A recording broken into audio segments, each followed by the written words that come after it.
Lucerna, del diario del príncipe Nichliudov.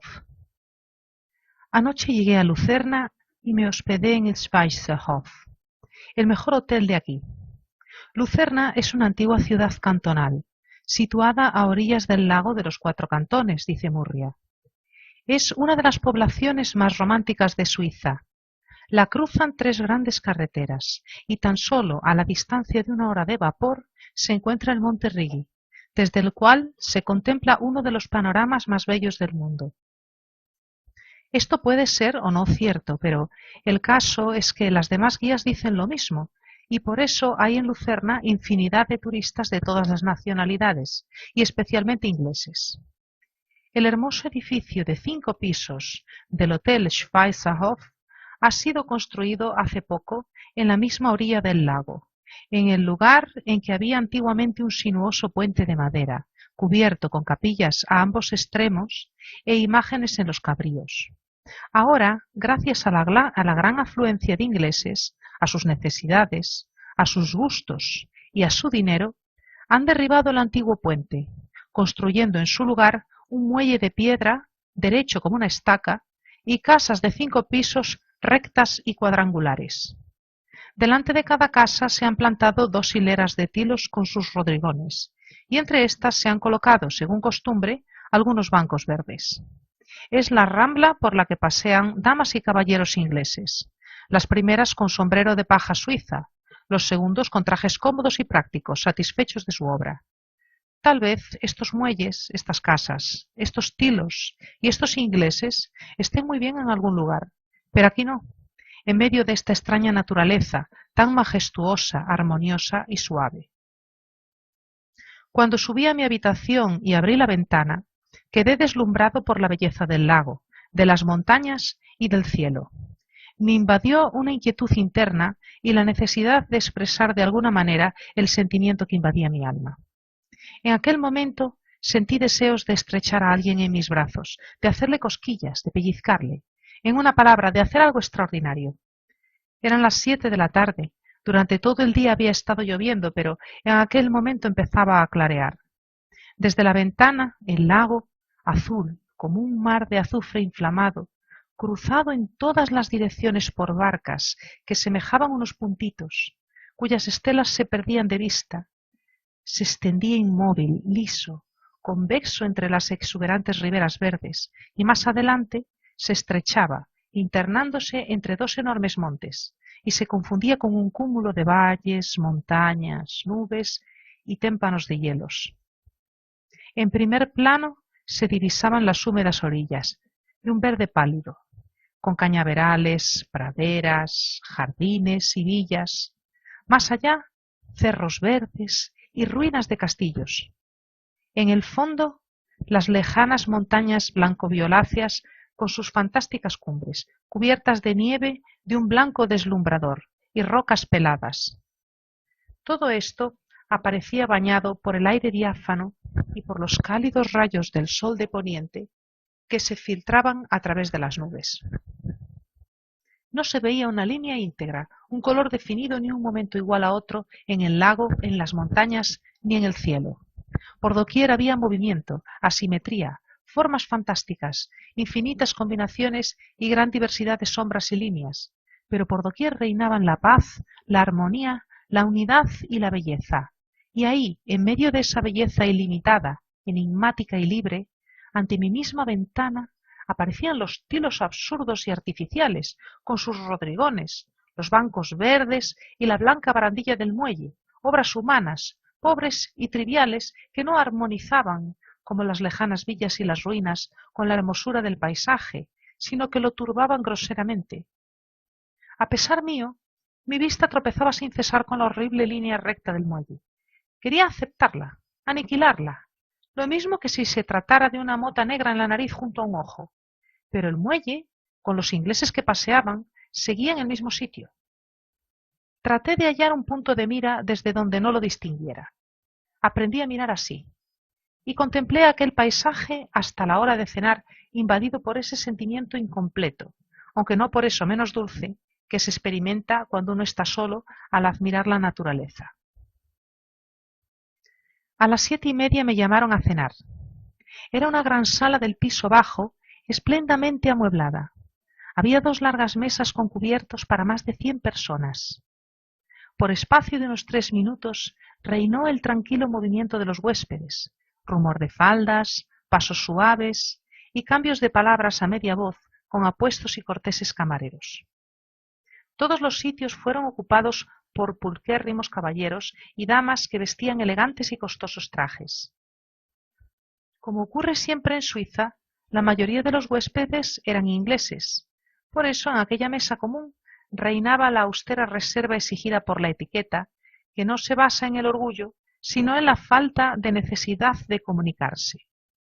Por doquier se veían encajes y cuellecitos de un blanco deslumbrador, blanquísimas dentaduras naturales o postizas, rostros y manos blancos como la nieve, pero estos rostros, muchos de ellos hermosos, no expresaban sino la conciencia del propio bienestar y una indiferencia absoluta por todo lo que les rodea, por todo lo que no tiene relación directa con sus personas.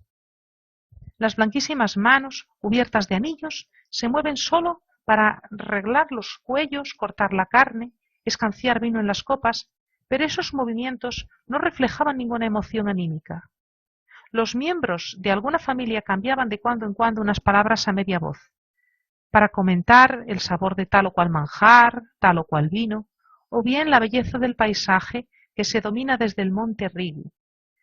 Los viajeros solitarios de uno y otro sexo permanecen sentados en silencio junto a otros, sin mirarse siquiera. Si 2 de las 100 personas presentes hablan entre sí, es desde luego acerca del tiempo y del maravilloso monte Righi. Apenas se oye el roce de los cubiertos en los platos. Los comensales se sirven poco de cada manjar y comen guisantes y verduras. Los camareros, influidos por el silencio general, preguntan en voz baja: ¿qué clase de vino desean los señores? Siempre que asisto a una comida de esta índole, me encuentro apesadumbrado, molesto, y hacia el final me invade la tristeza. Es como si fuera culpable de algo y me hubieran castigado. Lo mismo que en mi infancia, cuando por una travesura cualquiera me sentaban en una silla diciéndome irónicamente: «Descansa, querido», y yo sentía correr la sangre joven por las venas y oía los alegres gritos de mis hermanos desde la habitación contigua.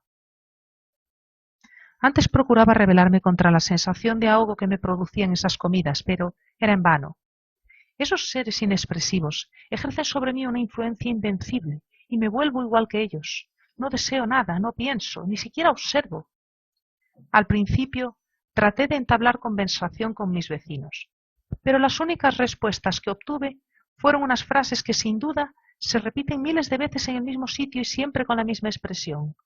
Sin embargo, estas personas no son estúpidas ni insensibles, y lo más probable es que la mayoría de ellas tengan una vida interior como la mía y algunos más compleja e interesante. ¿Por qué se privan entonces del mayor placer de este mundo, el placer de disfrutar unos de otros? ¿Qué diferencia con nuestra pensión en París? Allí nos reuníamos 20 personas de diversas nacionalidades, profesiones y caracteres, y, bajo la influencia de la sociedad francesa, acudíamos a la mesa común como una diversión. Inmediatamente la conversación, salpicada de bromas y juegos de palabras, se hacía general, aunque a menudo el idioma fuera diferente. Cada cual expresaba lo que se le ocurría sin preocuparse de cómo lo iba a decir. Teníamos a nuestro filósofo, nuestro discutidor, nuestro bel esprit. Todo era común. En cuanto acabábamos de comer, solíamos retirar la mesa y, llevando el compaso sin dejarlo, bailábamos una polca por la alfombra cubierta de polvo. Aunque algunos eran ligeros de cascos, otros de escasa inteligencia y otros señores respetables, todos éramos personas, tanto la condesa española con sus románticas aventuras, como el abate italiano que después de comer declamaba la Divina Comedia, el doctor americano, admitido en las Tullerías, el joven dramaturgo de largos cabellos, la pianista que aseguraba haber compuesto la mejor polca del mundo, y la hermosa y desconsolada viuda que llevaba 3 sortijas en cada dedo.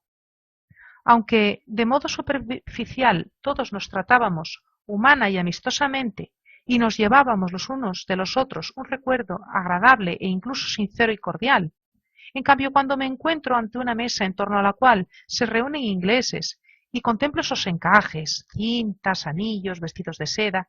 Pienso cuántas mujeres serían felices y proporcionarían la dicha a otros con esas cosas. Es extraño pensar que tal vez estos seres que están sentados unos juntos a otros, ignorándose, podrían llegar a ser amigos inmejorables y felices amantes. Solo Dios sabrá por qué jamás se concederán la felicidad que está en sus manos y que anhelan con tanto ardor. Me sentí triste, como siempre me sucede después de una comida así.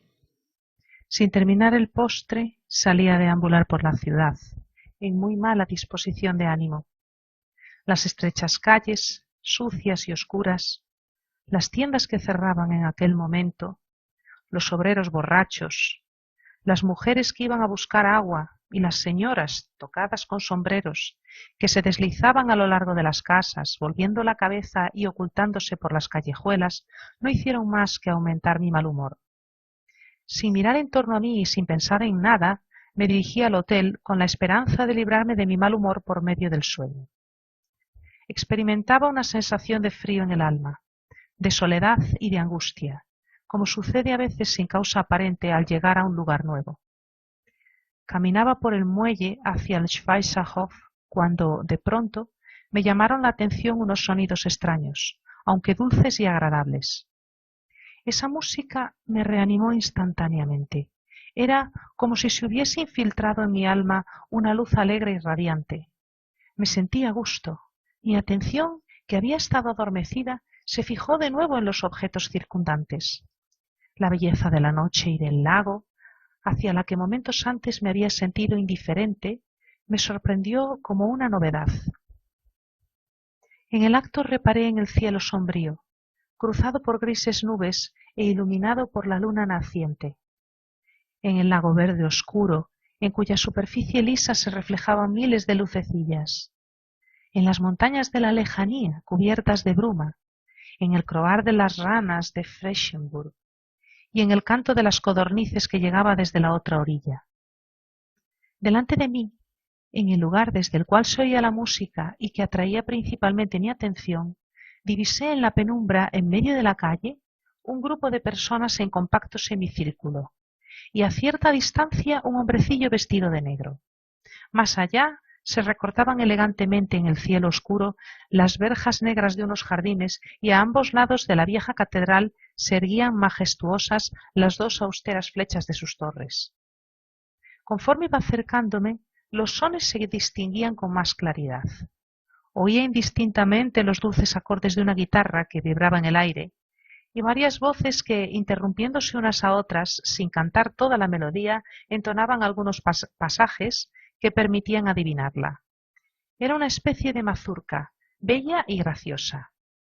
A ratos las voces parecían estar cerca, a ratos lejos, y ora se oía un tenor, ora un bajo, o bien una voz de falsete que cantaba al estilo tirolés. Aunque no pude comprender bien qué clase de canción era, la encontré encantadora. Los débiles y apasionados acordes de la guitarra, la deliciosa melodía y la figura del hombrecillo de negro, en medio del decorado fantástico que formaban el oscuro lago, la luna velada, las enormes flechas de las torres que se erguían silenciosas y las verjas negras de los jardines, todo esto resultaba extraño pero indescriptiblemente bello, o al menos así me lo pareció. Repentinamente, todas las impresiones involuntarias y confusas adquirieron significado y encanto para mí. Era como si se hubiera abierto en mi alma una flor lozana y perfumada. En lugar del cansancio y de la indiferencia que había sentido momentos antes por todo lo existente, experimenté de pronto la necesidad de amar y la inmotivada alegría de vivir. ¿Qué más puedo desear?, me dije. La belleza y la poesía me rodean, debo disfrutar de ellas hasta donde me alcancen las fuerzas. ¿Qué más puedo pedir? Todo esto es mío, todo el bien. Me acerqué más. El hombrecillo debía de ser un tirolés vagabundo. Estaba ante las ventanas del hotel, con un pie hacia adelante y la cabeza levantada, rasgueando en las cuerdas de la guitarra y cantando en diferentes tesituras. Inmediatamente sentí ternura y agradecimiento hacia aquel hombre por la transformación que había provocado en mí. Pude distinguir que iba vestido con una vieja levita negra, que tenía los cabellos negros y que se cubría con una sencilla gorra.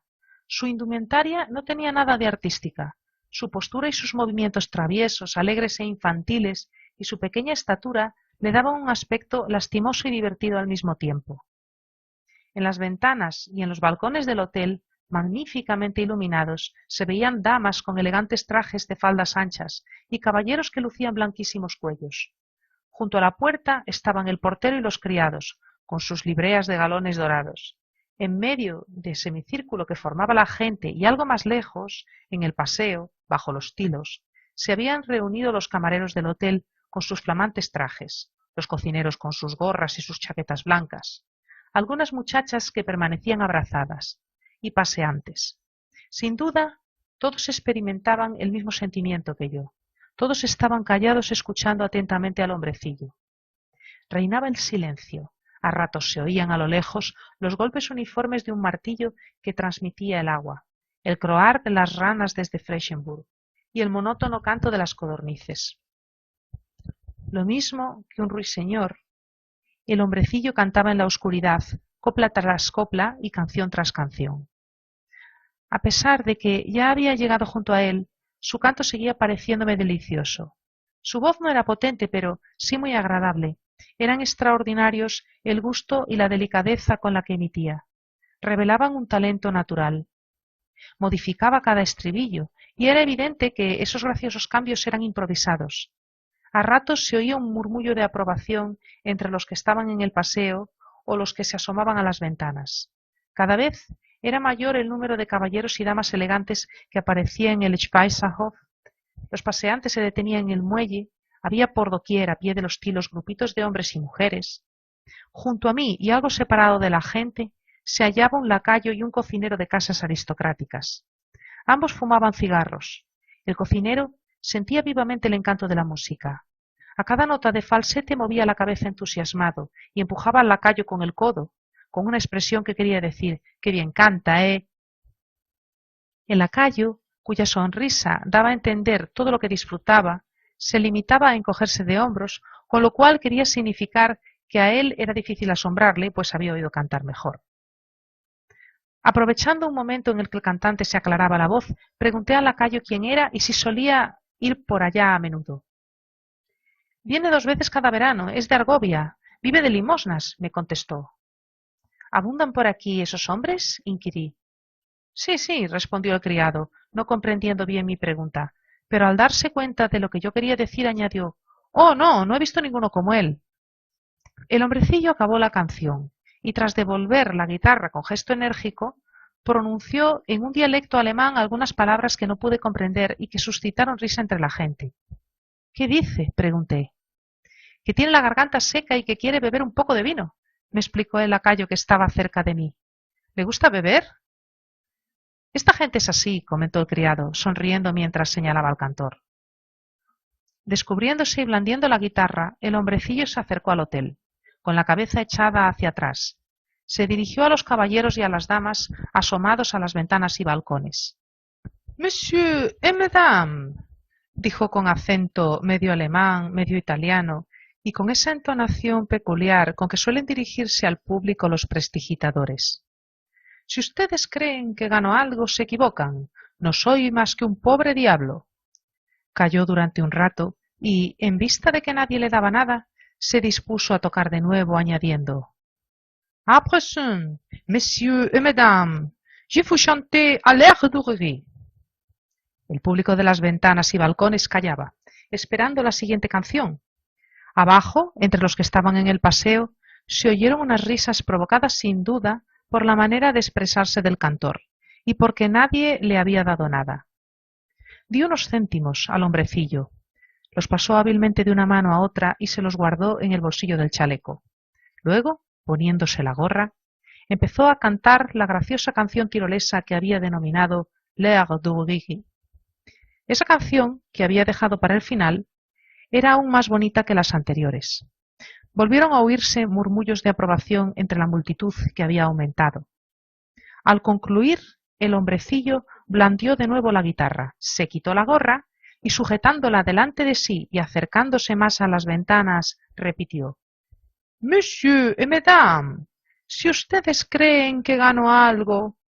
Probablemente consideraba esta frase como muy ingeniosa. Sin embargo, observé en su voz y en sus movimientos cierta indecisión y una timidez pueril que chocaban particularmente, sobre todo por su pequeña estatura. El elegante público seguía asomado en pintorescas posturas en las ventanas y en los balcones. Algunos hablaban en voz baja, sin duda del cantor, que permanecía ante ellos con la mano tendida. Otros miraban con curiosidad aquella pequeña figura vestida de negro. Desde un balcón se oyó una risa alegre y sonora de una muchacha.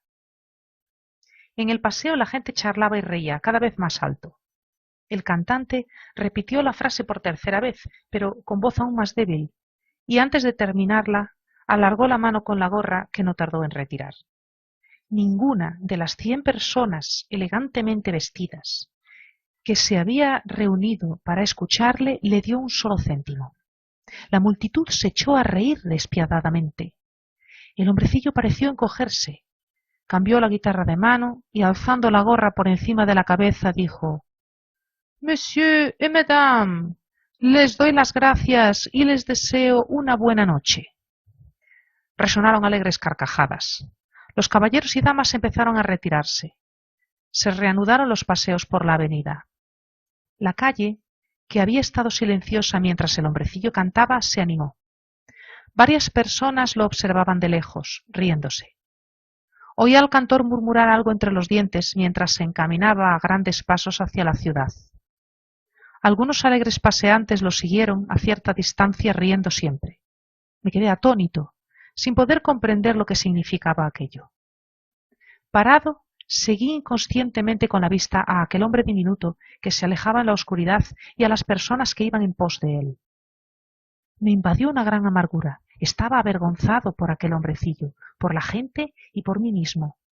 Era como si hubiese sido yo quien hubiera pedido el dinero y del que se hubieran reído. Con el corazón atenazado, sin volver la cabeza, me dirigí apresuradamente hacia la escalinata del Schweizerhof. No sabía a ciencia cierta lo que me pasaba, pero lo único que me constaba era que un sentimiento penoso me oprimía el alma. En el vestíbulo, espléndidamente iluminado, me encontré con el portero, que se apartó con gran cortesía para dejarme paso, y con un señor alto y bien plantado, con patillas negras y sombrero negro, que llevaba una manta de viaje y un costoso bastón en la mano. Avanzaba con paso indolente, pero seguro, del brazo de una dama que lucía un vestido de seda y una toca con cintas y encajes. A su lado iba una muchacha bella y lozana con un gracioso sombrero suizo que adornaba una pluma a la mousquetaire, del que se escapaban largos y sedosos bucles rubios que enmarcaban su blanco rostro. Delante de ellos brincaba una chiquilla como de unos 10 años, mostrando sus robustas rodillas blancas entre los finísimos encajes del vestido. —¡Qué noche tan magnífica! —exclamó la dama con voz dulce, en el momento en el que pasaba a mi lado. —Oh, hey —replicó perezosamente el inglés—, sin duda se daba tan buena vida que no tenía deseos ni de hablar. Todos ellos parecían estar satisfechos, parecían gozar de comodidad y bienestar en este mundo.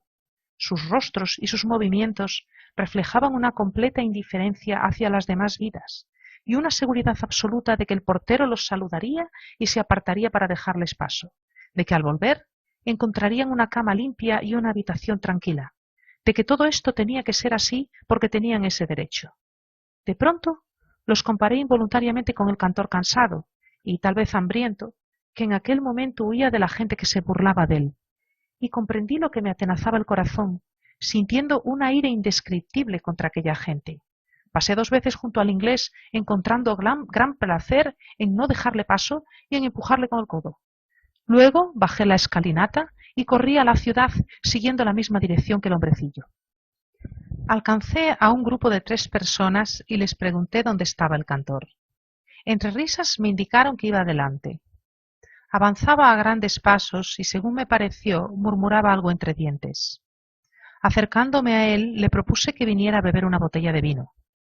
Siguió andando presurosamente y se volvió hacia mí con gesto descontento, pero al comprender de lo que se trataba se detuvo.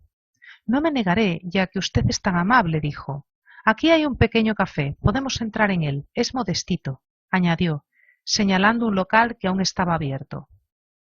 La palabra modestito me dio la idea de no llevarlo a un cafetín, sino al Schweizerhof, donde estaban las personas que le habían escuchado.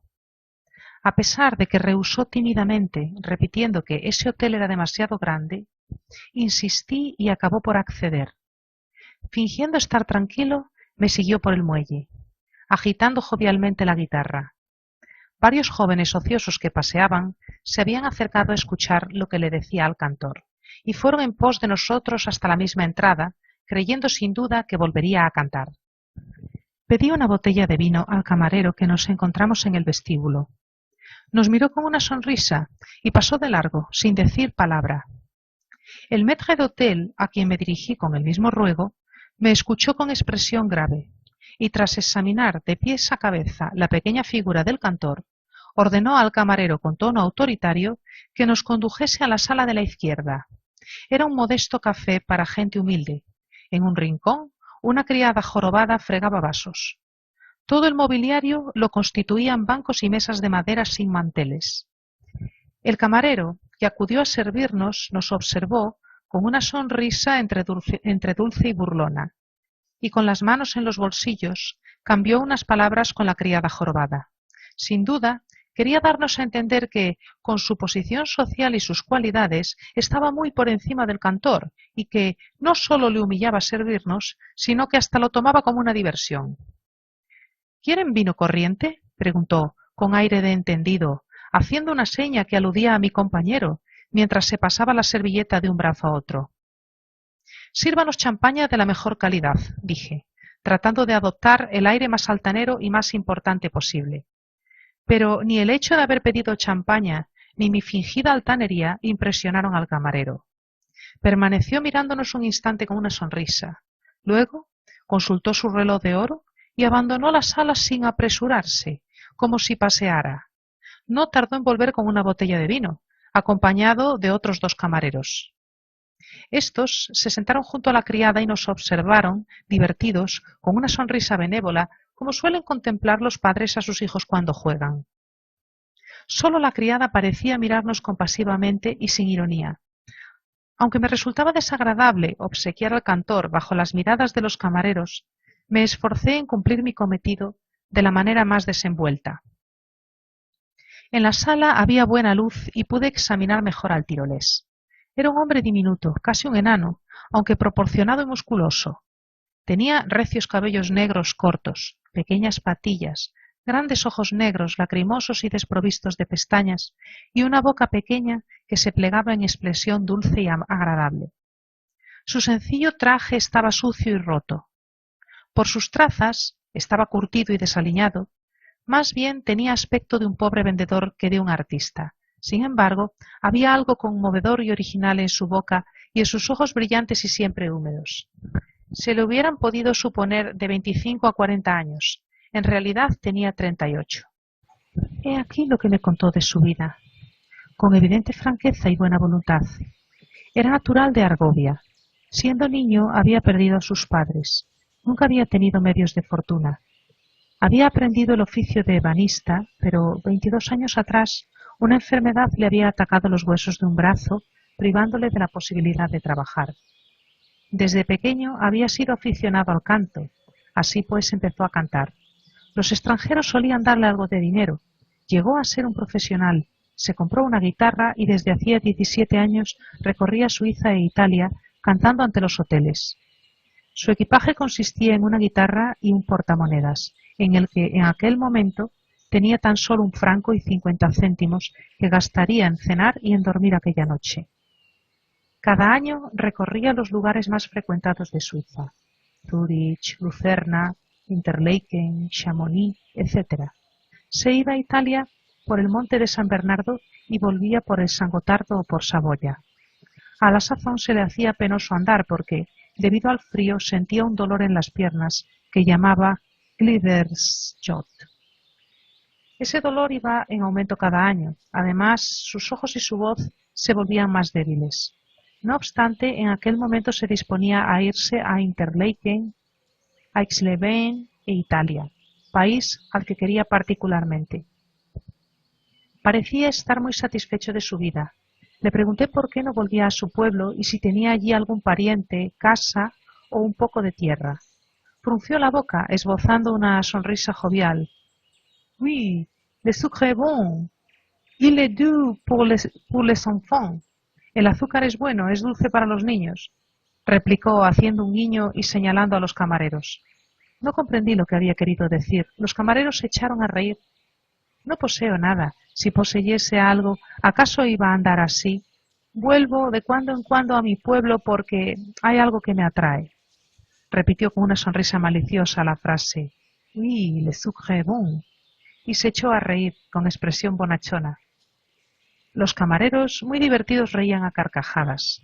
La jorobada miraba al hombrecillo, muy seria, con sus ojos bondadosos, y se apresuró a recoger la gorra que éste había dejado caer durante la conversación. He observado muchas veces que a los cantores ambulantes, a los acróbatas y hasta a los prestidigitadores les gusta llamarse artistas. Por eso, varias veces hice alusión a mi interlocutor de que era artista, pero él consideraba su trabajo como un simple medio de ganarse la vida. Cuando le pregunté si escribía las canciones que cantaba, se sorprendió mucho de esa pregunta. Dijo que estaba lejos de poder hacerlo, que todas las melodías que cantaba eran antiguas canciones tirolesas. Me parece que la canción de Rigi no es antigua, objeté. Hace 15 años que la escribió un alemán de Basilea, un hombre muy inteligente. La escribió para los extranjeros. Es una canción magnífica. Y el hombre me tradujo las palabras de la canción al francés. Te advierto, si vas al Rigi, que no has menester zapatos hasta que llegues al Weggis, porque antes vas embarcado. En Weggis coge un bastón y una muchacha del brazo. Entra a pimplarte una copa, mas no bebas demasiado. El que quiera beber mucho, antes tiene que ganarlo. «Oh, es una canción magnífica», repitió. También debió de gustar a los camareros porque se acercaron a nosotros. «¿Quién ha compuesto la música?», pregunté. «Nadie. Para cantar a los extranjeros hay que improvisar siempre algo nuevo». Cuando nos trajeron hielo y serví el champaña a mi interlocutor, debió sentirse molesto. Se volvió hacia los camareros y se movió, inquieto, en el banco. Brindamos por la salud de los artistas. El tirolés bebió media copa y creyó necesario sumirse en reflexiones y enarcar las cejas. Hace mucho que no he bebido un vino tan bueno. No lo digo más. En Italia el vino de Asti es bueno, pero este es mejor. Oh, qué bien se vive allí. En efecto, en Italia se aprecia la música y a los artistas, dije, deseando comentar el fracaso que había tenido allí aquella noche ante las puertas del Schweizerhof. Sí, pero allí no puedo proporcionar placer a nadie con la música. Los italianos son los mejores músicos del mundo. Claro que canto canciones tirolesas y, sea como sea, constituyen una novedad para ellos. ¿Son más generosos los señores en Italia? Continué con la intención de hacerle participar de mi odio hacia los huéspedes del Schweizerhof. Probablemente allí no puede suceder que en un gran hotel en que se hospeden gentes ricas, 100 personas escuchen a un artista y no le den nada. Mis palabras no produjeron el efecto que yo esperaba. Ni siquiera se le había ocurrido al hombrecillo indignarse contra aquella gente. Al contrario, vio en mi observación un reproche a su talento que no había sido digno de recompensa y procuró justificarse. No siempre se recoge mucho, a veces está uno cansado y pierde la voz. Hoy he andado durante 9 horas y he cantado casi todo el día. Es difícil cantar en esas condiciones. Además, los grandes señores, los aristócratas, no tienen ganas de oír canciones tirolesas. Sin embargo, ¿cómo es posible no dar nada?, repetí. No comprendió mi observación. No es eso, dijo. Lo principal es que aquí se está muy vigilado por la policía. Las leyes de la República no nos permiten cantar. No es como en Italia, donde uno puede pedir por donde le plazca, sin que nadie le diga una palabra. Aquí dan permiso para cantar si quieren, pero lo mismo pueden meterle a uno en la cárcel. ¿Cómo? ¿Es posible? Sí. Si le llaman a uno la atención y vuelve a cantar, se expone a que lo encierren. Yo estuve 3 meses en la cárcel, dijo sonriendo, como si se tratara de un recuerdo agradable. ¡Oh! Esto es horrible. ¿Por qué? Así son las nuevas leyes de la República, continuó, animándose. No quieren comprender que un hombre pobre como yo debe vivir de alguna manera. Si no fuera un inválido, trabajaría. ¿Qué mal hago cantando? Vaya unas disposiciones. Los ricos pueden vivir como quieran, pero un pobre diable como yo no lo dejan en paz. ¿Son esas las leyes de una república? La verdad es que en tal caso no queremos república, ¿no es verdad, caballeros? No queremos república. Lo único que queremos... Se turbó un poco. Son unas leyes naturales. Volví a llenar su copa. ¿No bebe?, le pregunté. Tomó la copa en la mano e hizo una inclinación de cabeza. Ya sé lo que se propone, dijo guiñando un ojo y amenazándome con un dedo. Quiere emborracharme para ver lo que voy a hacer, pero no lo conseguirá. ¿Con qué objeto iba a hacerlo? Solo deseo que pase un rato agradable. Sin duda lamentó haberme ofendido, interpretando mal mi intención. Se turbó e incorporándose me tomó por un codo. Ha sido una broma, exclamó, mirándome con expresión suplicante con sus ojos húmedos. A continuación dijo una frase muy embrollada y maliciosa que debía de significar que yo era un buen hombre. «Je ne puis dire que ça». No puedo decir eso, concluyó. Seguimos charlando y bebiendo y los camareros continuaron mirándonos sin disimular su ironía. A pesar del interés que tenía para mí nuestra conversación, no podía por menos de notarlo, y me irritaba cada vez más. Uno de ellos se levantó y, acercándose al hombrecillo, le miró la coronilla con una sonrisa. Yo tenía un acopio de ira contra los huéspedes del Schweizerhof, que aún no había podido descargar, y confieso que los camareros me excitaban. En aquel momento entró el portero y, sin quitarse la gorra, se sentó a mi lado acodándose en la mesa. Esto último hirió mi amor propio y mi orgullo, haciendo estallar la ira que había ido almacenando durante la noche. ¿Por qué el portero me saludaba, inclinándose humildemente al verme solo, y en cambio en aquel momento, porque estaba en compañía de un cantante callejero, se sentaba con insolencia junto a mí? Sentí que me embargaba la ira de la indignación, esa ira que aprecio y que incluso incito, porque obra en mí de una manera apaciguadora y me da, al menos para cierto tiempo, una especie de elasticidad, de energía y fuerzas para mis capacidades físicas y morales. Me levanté de un salto. ¿De qué se ríe?, grité al camarero, sintiendo que mi semblante palidecía y que mis labios temblaban a pesar mío. No me río, contestó el hombre apartándose. Sí, se está riendo de este señor. ¿Y usted qué derecho tiene de sentarse aquí cuando hay clientes? No se atreva a volver. Vociferé dirigiéndome al portero. Se puso en pie y se retiró hacia la puerta refunfuñando. ¿Qué derecho tiene a reírse de este señor y a permanecer sentado en la sala cuando él es un cliente y usted un criado? ¿Por qué no se ha reído de mí ni se ha sentado a mi lado durante la comida? ¿Porque él va pobremente vestido y canta en la calle, mientras yo llevo un traje elegante? ¿No es eso? Él es el pobre, pero 1000 veces mejor que usted. Él no molesta a nadie, y en cambio usted lo ofende. Pero si no he hecho nada, ¿por qué me dice eso?, replicó tímidamente el camarero. ¿Acaso le impido que esté aquí? El camarero no me entendía. Mi discurso en alemán había sido inútil. El insolente portero quiso salir en defensa del camarero, pero lo increpé con tal dureza que fingió no comprender tampoco y se limitó a hacer un gesto con la mano. Fuese porque la criada había notado mi excitación y temía que se armara un escándalo, fuese porque participara de mi opinión, se puso de mi lado y trató de arreglar las cosas. Suplicó al portero que se callara y quiso tranquilizarme. «Sie haben recht. El señor tiene razón. Usted tiene razón», repetía. El hombrecillo, tenía un aspecto lastimoso. Muy asustado y sin comprender mi acaloramiento ni lo que quería, me rogó que nos fuéramos cuanto antes, pero la ira provocaba en mí cada vez mayor necesidad de hablar. Recordé a la muchedumbre que se había reído del cantante, a los que le habían escuchado sin darle nada, y no quise calmarme por nada del mundo. Si el portero y los camareros se hubiesen mostrado menos conciliadores, sin duda me hubiera pegado con ellos o hubiera asestado un bastonazo en la cabeza a alguna señorita inglesa.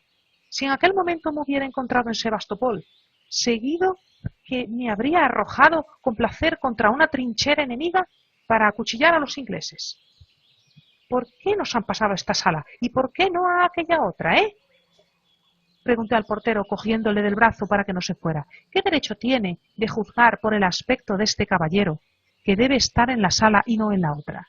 ¿Acaso no somos todos iguales en un hotel, desde el momento en que pagamos, y no desde el momento en que pagamos? ¿Por qué no se ha reído de mí? ¿Por qué no ha sin hablar ya de una república, sino en el mundo entero. Es repugnante esta república de ustedes, vaya una igualdad. ¿No se hubiera usted atrevido a introducir en esta sala a los ingleses? A los ingleses que han escuchado cantar a este señor gratuitamente, es decir, a cualquiera de ellos, que le han robado los céntimos que debían haberle dado. ¿Cómo ha osado pasarnos a esta sala? La otra está cerrada, replicó el portero. No es verdad, no está cerrada, vociferé. Bueno, usted lo sabrá mejor que yo. Sé que me miente.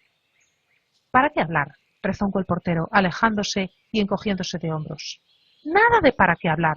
Lléveme inmediatamente a la otra sala.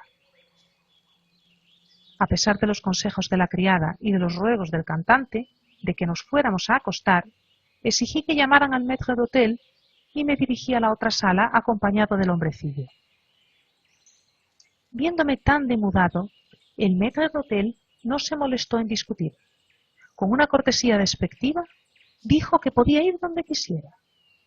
No me fue posible demostrar al portero que había mentido porque desapareció antes de que entrásemos en la sala. Estaba iluminado y en una de las mesas cenaba una pareja de ingleses. Aunque nos indicaron una mesa algo retirada, me instalé con el cantor desaliñado en una que estaba muy cerca de los ingleses y ordené que nos trajeran la botella que no habíamos terminado. Al principio, la pareja se sorprendió y luego miró con odio al hombrecillo que se sentó junto a mí más muerto que vivo. Después de cambiar unas palabras a media voz con su acompañante, la dama rechazó el plato y, produciendo rumor con su vestido de seda, se puso en pie. Ambos abandonaron la sala. A través de la puerta del cristal vi que el inglés, muy irritado, decía algo a un camarero, señalando en nuestra dirección. El camarero asomó la cabeza por la puerta. Me figuré que vendrían a echarnos y me alegré de que por fin podría derramar sobre ellos mi indignación, pero afortunadamente, aunque entonces no me pareciera así, nos dejaron en paz. El hombrecillo, que antes se negara a beber, apuró con avidez lo que quedaba en la botella, con tal que nos fuéramos cuanto antes. Sin embargo, me agradeció con emoción, según creí, que lo hubiese obsequiado. Sus ojos se tornaron aún más húmedos y brillantes y me dijo una frase de agradecimiento muy extraña y embrollada, pero me gustó oírla. Venía a decir que los artistas serían felices si todo el mundo los respetase como yo, y que me deseaba toda clase de venturas. Salimos del vestíbulo. Allí estaban los camareros y mi enemigo, el portero, que sin duda se quejaba de mí. Todos me miraron como a un loco. Esperé a que el hombrecillo llegara hasta donde estaban, y entonces, con todo el respeto que era capaz de expresar mi persona, me descubrí y le estreché la mano, uno de cuyos dedos estaba atrofiado. Los camareros simularon no verme. Sin embargo, uno de ellos se echó a reír con risa sardónica. Cuando el cantante desapareció en la oscuridad, subí a mi habitación, deseando disipar por medio del sueño todas aquellas impresiones y aquella estúpida ira pueril que me había embargado de repente. Pero estaba demasiado excitado para poder conciliar el sueño. Me fui de nuevo a la calle, con la intención de pasear hasta que me calmara.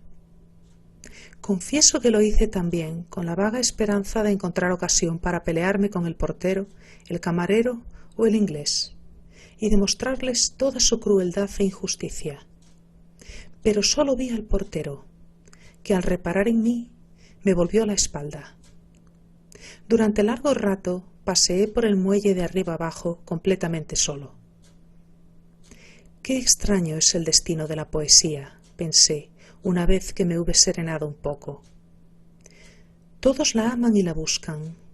Es lo único que se desea en la vida. Pero nadie reconoce su fuerza, nadie aprecia ese bien, el mejor del mundo. Nadie estima ni siente gratitud por los que se lo dan a los hombres.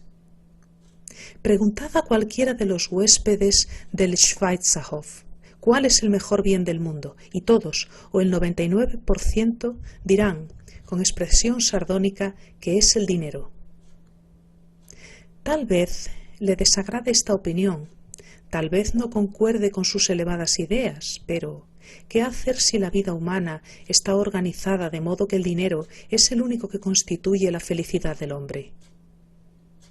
No he podido impedir a mi inteligencia que vea el mundo tal y como es, o sea, que vea la verdad, os contestarán.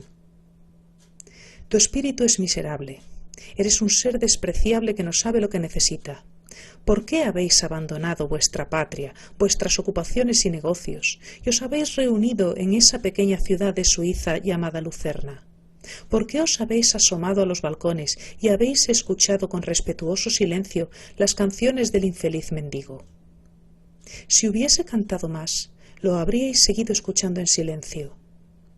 ¿Acaso se os podría echar de vuestra patria y obligaros a reuniros en ese rinconcito de Lucerna por dinero, así fuese por millones? ¿Se os podría obligar a permanecer inmóviles y callados en los balcones? No. Tan solo una cosa os obliga a proceder así, y seguirá moviéndoos eternamente con mayor fuerza que los demás móviles. La necesidad de poesía que no reconocéis, pero que sentís y que sentiréis mientras os quede algo de humano. La palabra poesía os parece ridícula, la pronunciáis en tono despectivo. Admitís el amor a la poesía solo en los niños y en las señoritas necias, y aún de ellos os reís. Vosotros solo necesitáis lo positivo. Pero los niños consideran la vida de un modo sensato. Saben lo que se debe amar y lo que da la felicidad. A vosotros, en cambio, os ha pervertido la vida hasta el punto de que os burláis de lo único que amáis y buscáis solamente lo que aborrecéis y lo que hace vuestra desgracia. Estáis tan ofuscados que no comprendéis vuestra obligación hacia el pobre tirolés que os proporciona un placer puro. Y sin embargo os figuráis que debéis humillaros ante un lord y sacrificar vuestra tranquilidad y vuestro bienestar sin oficio ni beneficio. ¡Qué absurdo! ¡Qué insensatez! Pero no es eso lo que más me llama la atención esta noche. Conozco perfectamente, estoy casi acostumbrado a que la gente ignore lo que le proporciona la felicidad y a que sea insensible respecto de los placeres poéticos, pues me encuentro a menudo con tales casos en la vida. Tampoco constituye nada nuevo para mí la grosera crueldad de la multitud. Digan lo que digan los defensores del buen sentido del pueblo, este no es sino la unión de seres humanos, desde luego, pero que se unen solamente por su lado animal y grosero, y lo único que expresan es la debilidad y crueldad de la naturaleza humana. Vosotros, hijos de una nación libre y humanitaria, vosotros que sois cristianos, vosotros que sois sencillamente hombres, ¿cómo habéis podido responder con frialdad y burla al placer puro que os ha proporcionado un pobre ser que pide? En vuestra patria hay asilos para pobres, no hay mendigos, no debe haberlos, ni debe existir el sentimiento de compasión sobre el que se basa la mendicidad. Pero el cantor ha trabajado, os ha proporcionado un placer, pidiéndoos que le dierais a cambio un poquito de lo que os sobra. Vosotros le habéis examinado con una sonrisa fría, como si se tratara de una rareza, desde vuestras lujosas habitaciones. Erais más de 100 personas, ricas y felices, pero ninguna se ha dignado a echarle un solo céntimo. Y cuando se alejó, avergonzado de vosotros, el pueblo insensato no os persiguió y ofendió a vosotros, sino a él, porque os habíais mostrado fríos, crueles e indignos, porque le habíais robado el placer que os ofreciera. El 7 de julio de 1857, un pobre cantante callejero cantó y tocó la guitarra por espacio de media hora ante el Hotel Schweizerhof de Lucerna, en el que se hospedaba gente muy rica.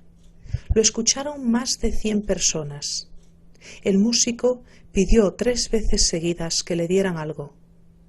Nadie le echó ni un solo céntimo y muchos se burlaron de él. Esto no es una invención, sino un hecho real.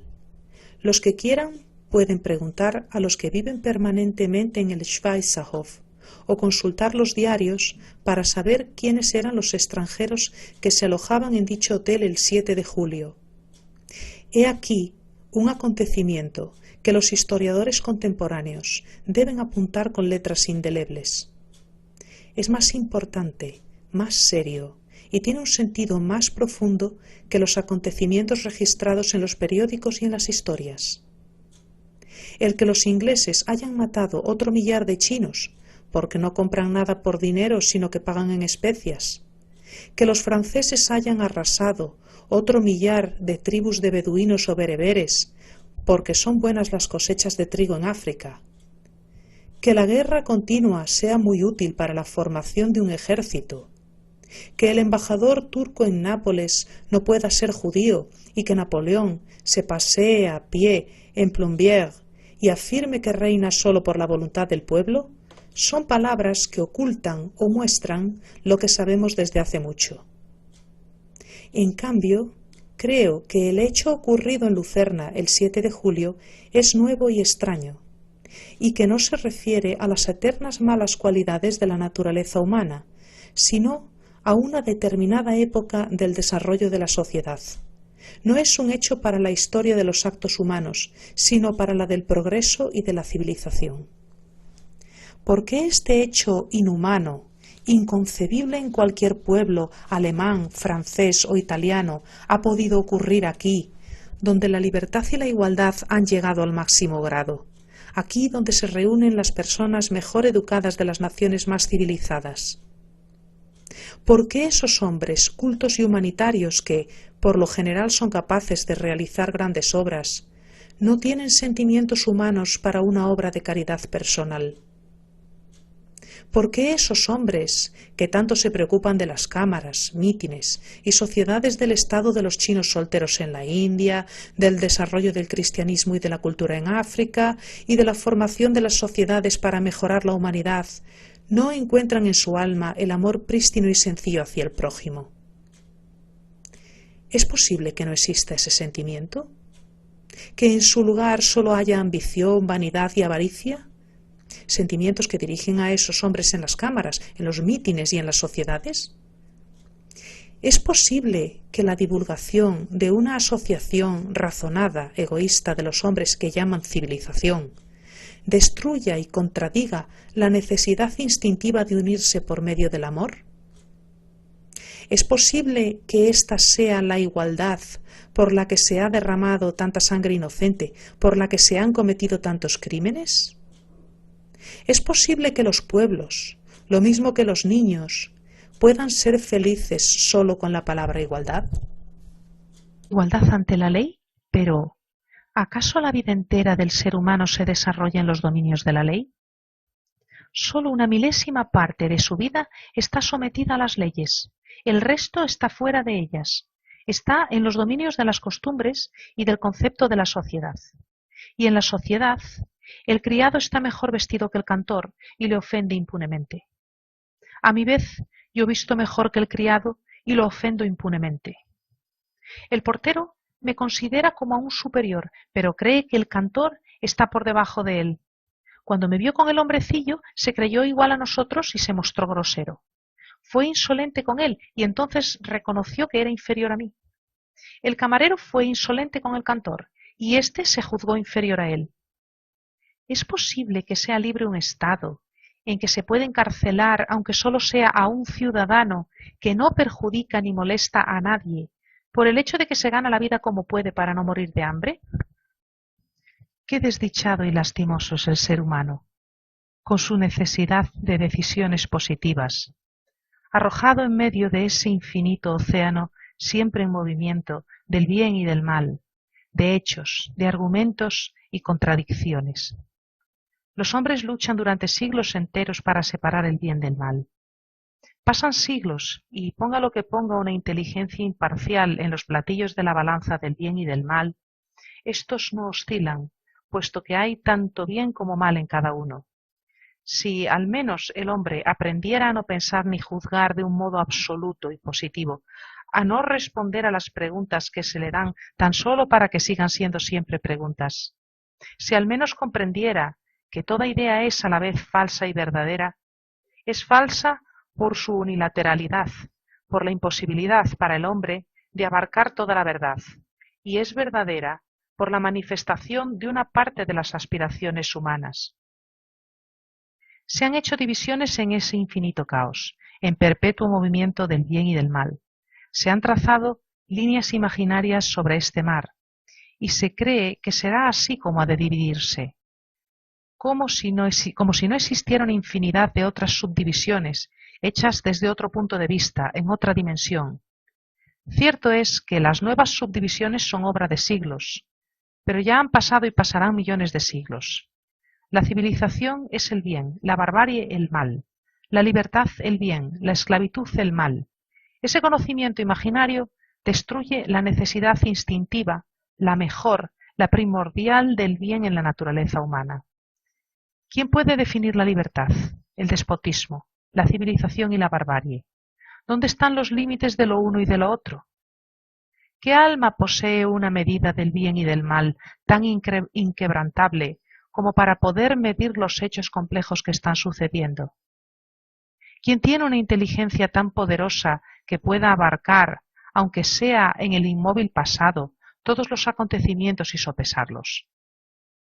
¿Quién ha visto un estado en el que no coexistan el bien y el mal?